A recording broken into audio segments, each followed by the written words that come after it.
इसका मतलब असलाम भाई ने अब तक जो कुछ हमारे साथ किया वो दर हकीकत आपके गुनाहों की सजा थी। वो हमसे आपके किए का बदला ले रहे थे। हमेशा यही कहा कि जो कुछ भी कर रहे हैं वो अपनी बेटी की हिफाजत के लिए कर रहे हैं। आप हमें कुछ तो बताते।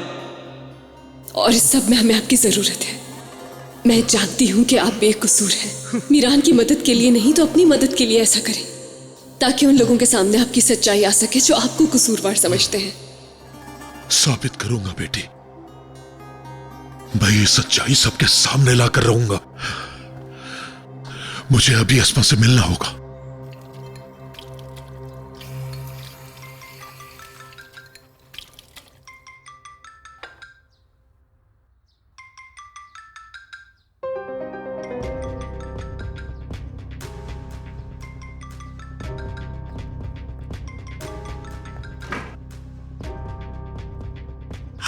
तुमसे मिलना इस वक्त बेहद जरूरी है। खिजर साहब, मैं इस वक्त कैसे आ सकती हूँ?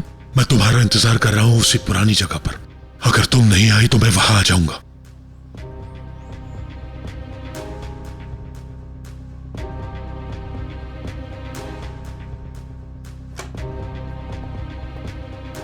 अम्मी, क्या हुआ है? आप परेशान क्यों लग रही हैं? नहीं, वो हमारे गांव में एक औरत है, उसका इंतकाल हो गया है। अब बस उसी के बारे में सोच रही थी बेटा। कौन? नहीं, तुम नहीं जानते। वो मेरी पुरानी दोस्त थी, मेरे बचपन की। अल्लाह मग़फ़िरत फरमाए।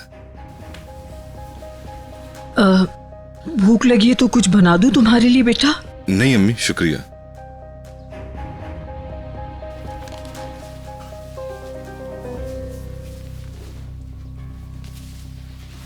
आप कहाँ जा रही हैं?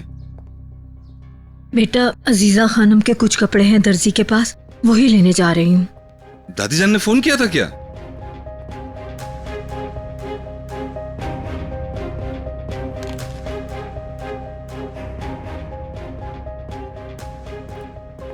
उफ, आज तो मैं बहुत थक गई हूँ। कैसे हो फिरात? ठीक हूँ। अस्मा बाजी कहाँ है? अभी बाहर गई हैं, देखा नहीं तुमने? नहीं देखा। क्या मतलब नहीं देखा? मैं क्या झूठ बोल रही हूँ? कहा ना मैंने नहीं देखा। वैसे भी मैं बहुत थकी हुई हूँ और तुम बेकार की बातें कर रहे हो। ये क्या है? ये अजीजा खानम के कपड़े हैं। उन्होंने कहा था कि जब अस्मा बाहर जाए तो मेरे कपड़े भी ले जाए, लेकिन वो तो है नहीं। खिजर, ये वक्त कैसे गुजरेगा? यकीन मानो तो मुझे बहुत याद आओगे। अच्छा, ट्रेनिंग के वक्त तो मुझे फोन करते रहना। वैसे मैं खुश भी हूँ और डरती भी हूँ। खुश इस तरह हूँ कि तुम मेरे साथ हो, और डरती इसलिए हूँ कि कहीं तुम मुझसे दूर ना हो जाओ।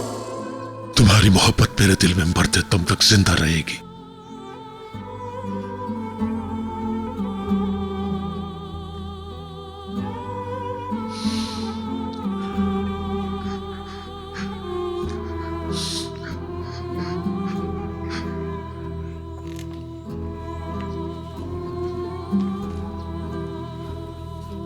यहाँ सिर्फ इसलिए आई हूँ कि तुम घर आके कोई तमाशा ना करो। आज मैं आखिरी बार आई हूँ, समझे? मैं भी अब यही चाहता हूँ कि दोबारा कभी ना मिलूं तुमसे, क्योंकि ये सब तुम ही खत्म कर सकती हो। तुमने भी सुना होगा कि अजीजा ने जो कुछ किया। चलो मान लेता हूँ कि तुम्हें रेहान पे तरस नहीं आता, मगर अस्मा, तुम्हें मीरान के बारे में जरूर सोचना चाहिए था, जिसको अपनी गोदों में खिलाया और उसको अपने हाथों से पाल कर बड़ा किया। तुम सब लोग उससे किस बात का इंतकाम ले रहे हो, झूठी कहानियां सुनाकर? मुझे समझ नहीं आता आखिर तुम खामोश क्यों हो? मैं सब कुछ बता चुकी हूँ। मेरी औलाद रेहान और मीरान भी तो बच्चे ही हैं। अस्मा, या तो अब तुम मीरान को जाकर सच बताओगी या फिर मैं, क्योंकि अब मैं बिल्कुल भी चुप नहीं बैठूंगा। मैं खुद जाकर मीरान को सब कुछ सच बता दूंगा। तुम मुझे धमकी दे रहे हो? बिल्कुल नहीं, मैं तुमसे इल्तिजा कर रहा हूं अस्मा, खामोश मत रहो। कल बरोज़ महशर तुम दिलशा को क्या मुंह दिखाओगी? बताओ मुझे, क्या जवाब दोगी तुम?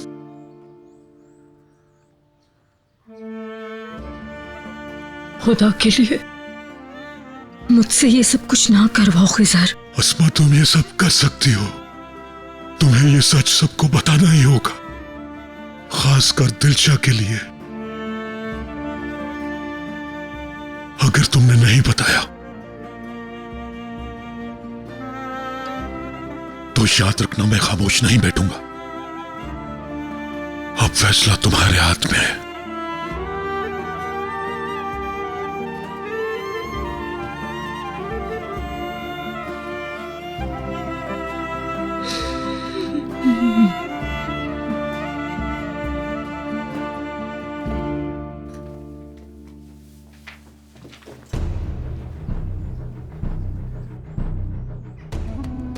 अम्मी, आप खिजर शाहदोलो के साथ यहाँ क्या कर रही हैं? बेटा, तुम कब आए बेटा? अम्मी प्लीज आप इन बातों को छोड़े। क्या कह रहा था? क्या चाहता है वो आपसे? खजर साहब को मैं बहुत पहले से जानती हूँ। मुझसे कह रहा था कि मेरी बेटी का ख्याल रखना, यानी उस घर में उसका ख्याल रखना। अगर उसके साथ कुछ भी हो तो उसको लाजमी बताऊं। कब से जानती हैं आप? आप उसको जानती कितना है कि वो आपको फोन करके मिलने का कह रहा है? क्या हो गया है आपको? आप ऐसी जगह पर आकर दुश्मन से मिल क्यों रही हैं अम्मी? मुझे बताएं। आपको थोड़ा भी अंदाजा नहीं है, अगर किसी ने देख लिया तो क्या होगा? बताएं, यहां ये सब क्या हो रहा है? कुछ भी नहीं बेटा, बस यही कहा था। ठीक है, लेकिन अगर दादी जान को इस बारे में पता चल गया तो वो इतनी आसानी से जान नहीं छोड़ेंगी। बेटा, मैं तुमसे सच कह रही हूँ, मेरा यकीन करो। बेटा, मैं मिलने के लिए मजबूर थी, वरना खिजर साहब ने हमारे घर आकर फजूल में तमाशा करना था। नहीं छोड़ूंगा उसको। उसने आपको धमकी कैसे दी? नहीं छोड़ूंगा। फिरात, रुको बेटा, रुको। तुम कुछ नहीं करोगे, कुछ भी नहीं। अजीजा खानम ने जो कुछ भी किया है उसको पता चल गया है, इसीलिए बस वो मुझसे यही कह रहा था कि मेरी बेटी का ख्याल रखना है तुमने। क्या किया था?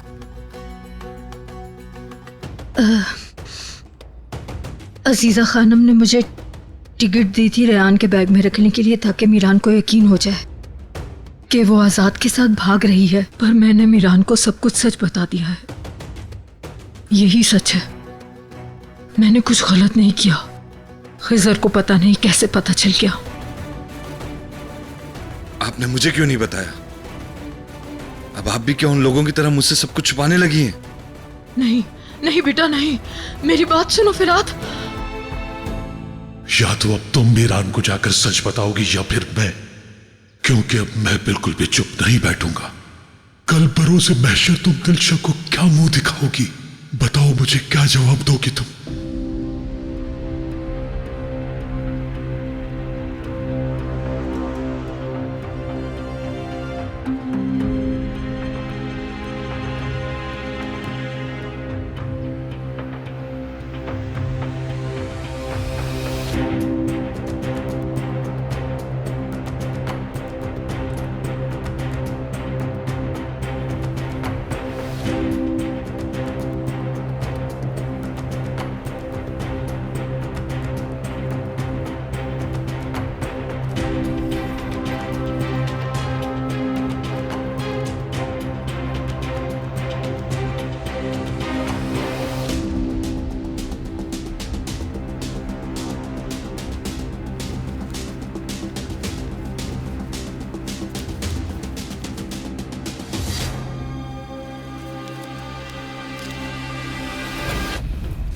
अस्मा आंटी, क्या हुआ? सब ठीक है ना? माफ कीजिएगा, मैं ऐसे ही अंदर आ गया। नहीं बेटा नहीं, सब कुछ ठीक है। तुम्हें कुछ चाहिए क्या?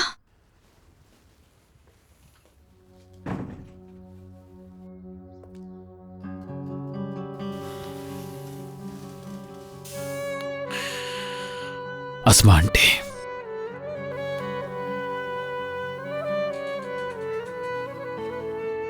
आप मेरी अम्मी से। माजी के गवाह सिर्फ तुम्हारी दादी या मेरे बाबा नहीं है, और भी बहुत से लोग हैं जो सच्चाई जानते हैं। मीरान, क्या हुआ बेटा? कुछ नहीं।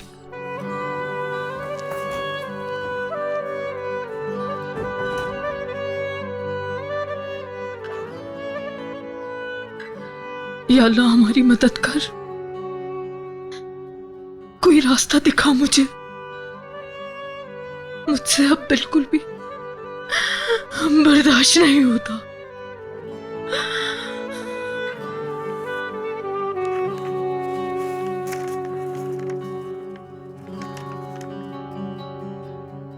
खिजर, मुझे समझ नहीं आ रहा कि मैं तुम्हें ये खत लिखूं या ना लिखूं। तुम नहीं जानते इस वक्त मैं बहुत बड़ी मुश्किल में हूँ और ये भी हो सकता है कि मैं बहुत जल्द मर जाऊंगी। इसलिए तुम्हें बता रही हूँ कि मीरान तुम्हारा बेटा है, इसलिए पहले वो अल्लाह के हवाले और फिर तुम्हारे हवाले है। उसकी हिफाजत करना और प्यार करना।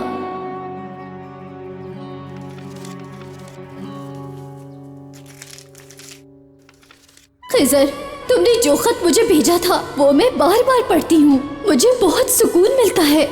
अगर मैं यहाँ से भागने में कामयाब हो गई तो मैं अपने बेटे के साथ नई जिंदगी का आगाज करूंगी। मुश्किल वक्त में हमेशा तुमने मेरा साथ दिया है और जानती हूँ कि तुम आइंदा भी मेरा साथ कभी नहीं छोड़ोगे। सिर्फ तुम्हारी मोहब्बत, दिलशाह।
खानम, तुमने जाकर सब कुछ मीरान को बताया था ना अस्मा?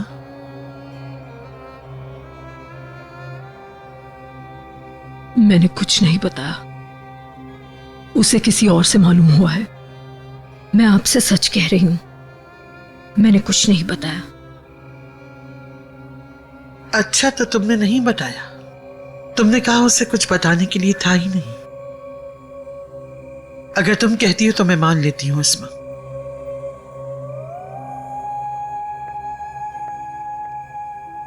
तो फिर मैं तुमसे एक और सवाल पूछती हूं अस्मा। तुम शाम में बाहर कहां गई थी? उस शाम जब तुमने कहा कि तुम डर गई और पानी पीने के लिए नीचे आई हो। कमरे से।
खिजर साहब,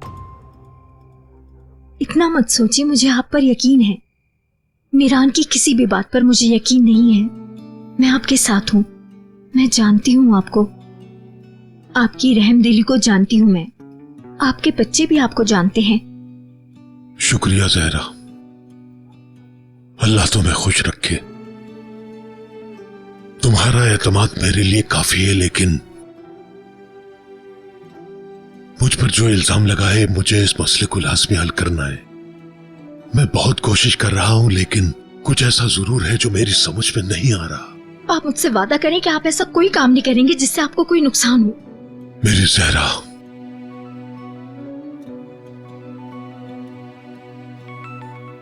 रात के इस टाइम किसका फोन आ रहा है? नहीं नहीं, कोई नहीं, ये मेरा एक वर्कर है, उसकी कॉल है। कोई बात करना चाहता होगा। हेलो। जहां पहले मिले थे उसी जगह पर आ जाओ। तुम्हें तुम्हारी अमानत देने का वक्त आ गया है।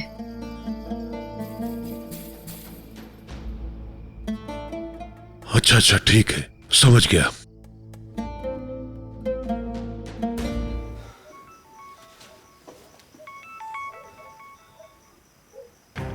अली, कोई अच्छी खबर देना। कोई सुराग मिला उस आदमी का? नहीं भाई, घर खाली है, जैसे कि यहाँ कोई रहता ही ना हो। क्या मतलब घर खाली है? उसके पड़ोस से मालूमात लो, कोई तो उसके बारे में जानता होगा। पूछा है भाई, सब कह रहे हैं ये घर काफी अरसे से खाली है, यहाँ कभी कोई फैमिली नहीं आई। ये क्या कह रहे हो तुम? ये सब कुछ देखकर तो मैं बहुत ज्यादा परेशान हो गया हूँ। पता नहीं ये मसला कैसे हल होगा। अली तुम परेशान मत हो, कोई ना कोई रास्ता जरूर निकलेगा। मेरी बात ध्यान से सुनो अली, कुछ भी हो जाए, वो आदमी कहाँ छुपा हुआ है, हमें उसे ढूंढ कर निकालना ही होगा। उस आदमी की कहानी को बेनकाब करना होगा। मैं अभी फोन रखता हूं, तुमसे बाद में बात करूंगा।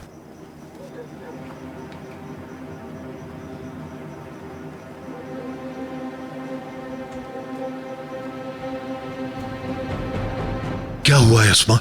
तुम मुझे क्या देने वाली थी? कौन सी है वो अमानत? ये खत बहुत सालों पहले दिलशा ने तुम्हारे लिए लिखा था, लेकिन उस रात उस हादसे की वजह से हम मजबूर थे, क्योंकि हमें जल्दी वहां से निकलना था। वो सब कुछ इतना जल्दी हुआ कि मौका ही नहीं मिला कि तुम्हें यह खत दे सकूं। मैंने कब से अपने पास इसे छुपा कर रखा हुआ था, ये सोच के कि इसे एक ना एक दिन तुम्हारे तक जरूर पहुंचाऊंगी।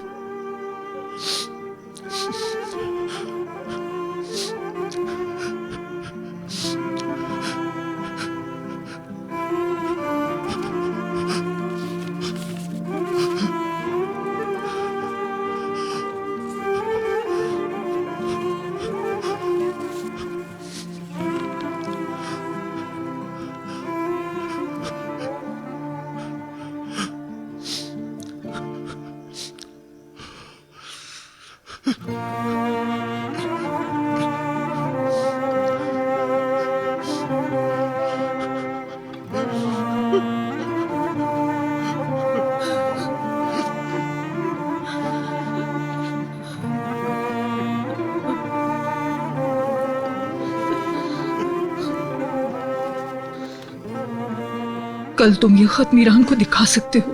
अब तुम अपनी औलाद की हिफाजत कर सकते हो। इस तरह सबको पता चल जाएगा कि तुम बेगुनाह हो।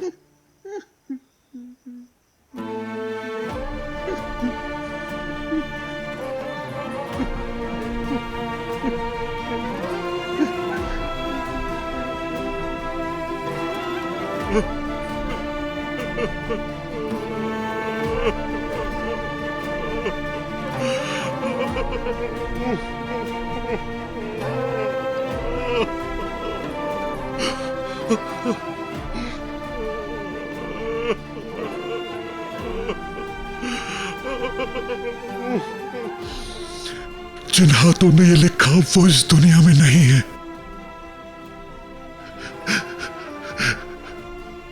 मुझे माफ कर देना दिलशा, मुझे माफ कर देना। मैं तुम्हें नहीं बचा सका, मगर तुम आज भी मुझ तक पहुंच गई इस खत के जरिए, मुझे और मेरी बेटी को बचाने के लिए।